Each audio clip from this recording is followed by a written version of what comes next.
So, guys, as per the video, this company, Cambridge Analytica, got hold of a lot of Facebook data in a kind of sneaky backdoor way, and got hold of everybody's friends' data, and so had information on tens of millions of American Facebook users. And they claimed that they had a way of analyzing everyone's profile, their likes, their friends, and based on that analysis, and of course Facebook itself has hundreds of different segments that can be targeted on Facebook by hobby, by this, by that. I mean, it's such fine-tuned targeting that goes way beyond demographics. So anyway, Cambridge Analytica said it had a black box where it could put in all those numbers and forecast how people would respond to certain issues, hot button issues. You know what they are.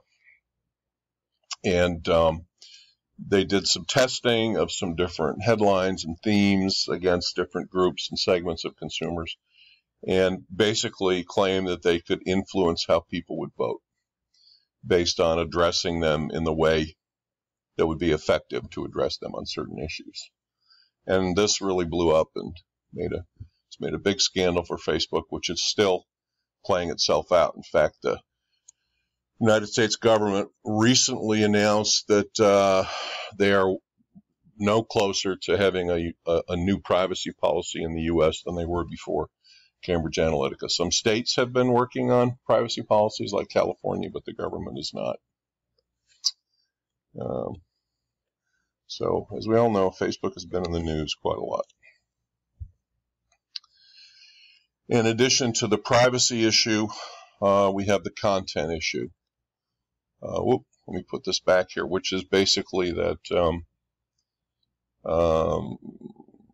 Facebook views itself not really as a medium with editorial control or responsibility, but as a communal wall where people can post the information they want, write the information they want, and they claim not to want to interfere with people's freedom of speech. And because of that sort of laissez-faire, open-door policy for content, Facebook has allowed people with bad intentions to post some untrue material that also has influenced people for ill. And this gets back to who's on the other side of the medium, who's on the other side of the mirror, in Alice Through the Looking Glass, where, you know, if we go beyond the mirror, who's back there? And this is where it gets murky. After some examination and analysis, the intelligence agencies in the U.S. said that there were Russians connected to the Russian government behind misinformation campaigns in the U.S. But misinformation campaigns are launched by all kinds of people, domestic and international, and having, in many cases, some very bad effects.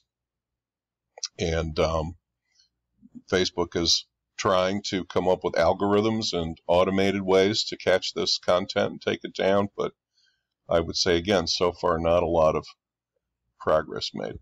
And the reason Donald Trump, our president, and Twitter is up there is that, of course, Donald Trump doesn't need to give an interview to a newspaper or send a letter to a newspaper like Abraham Lincoln did to get his point of view out to people, 2 weeks later. Donald Trump has a direct pipeline. What is it, 70 million followers on Twitter, which was an immeasurable advantage for him, and still is, in terms of swaying opinions, etc.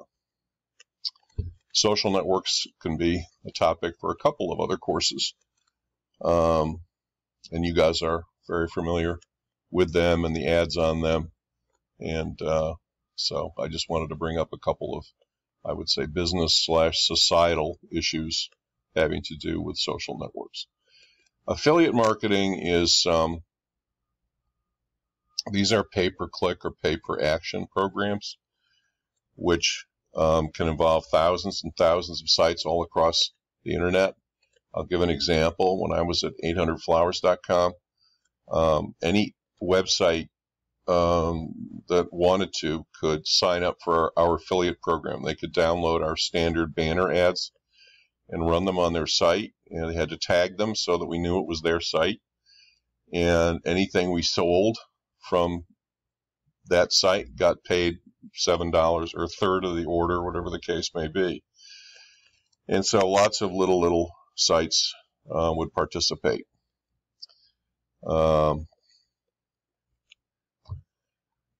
Email. We all know what that is. Extremely effective for customer retention, especially. It's very cheap when you have a database of your own current customers. You don't need to run a Super Bowl ad to communicate with your current customers. You can send emails at a cost of fractions of a penny per email and reach them. That's why it's effective for customer retention. And why house list emails, meaning customers, your database emails, have a great return. And of course, the issue with email is clutter. We all have too many emails, too many people trying to reach us.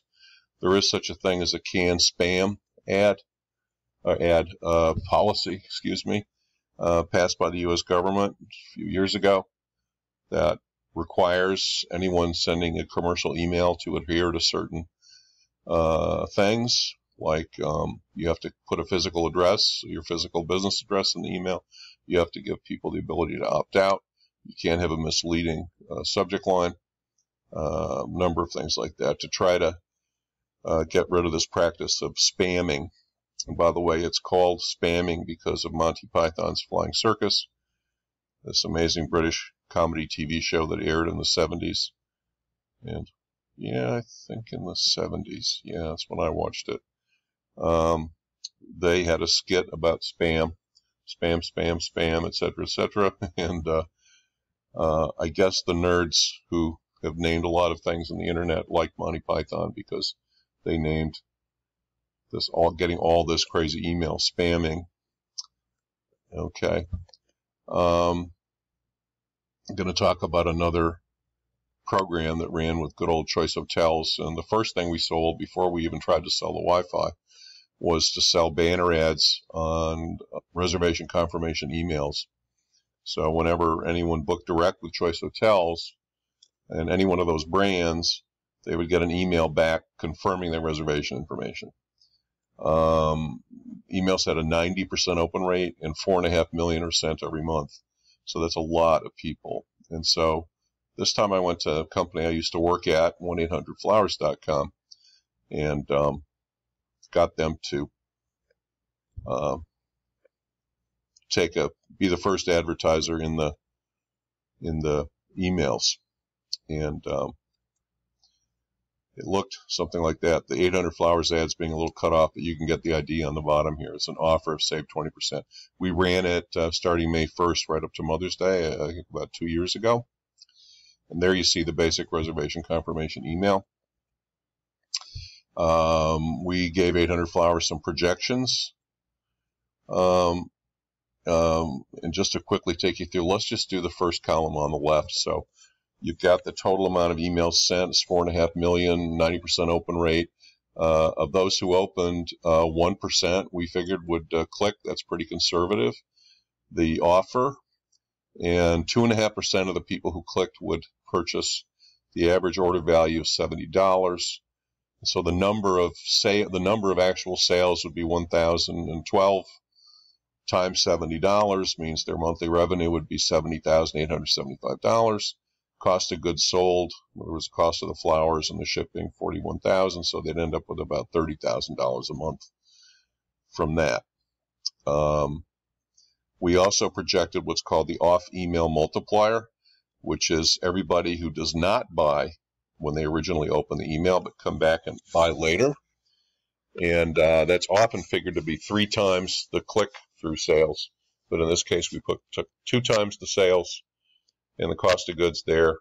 And we ended up with, gosh, they're going to make lots of money. We tagged the ads. This is what you do with all internet ads so they can be measured. They don't just automatically just measure themselves.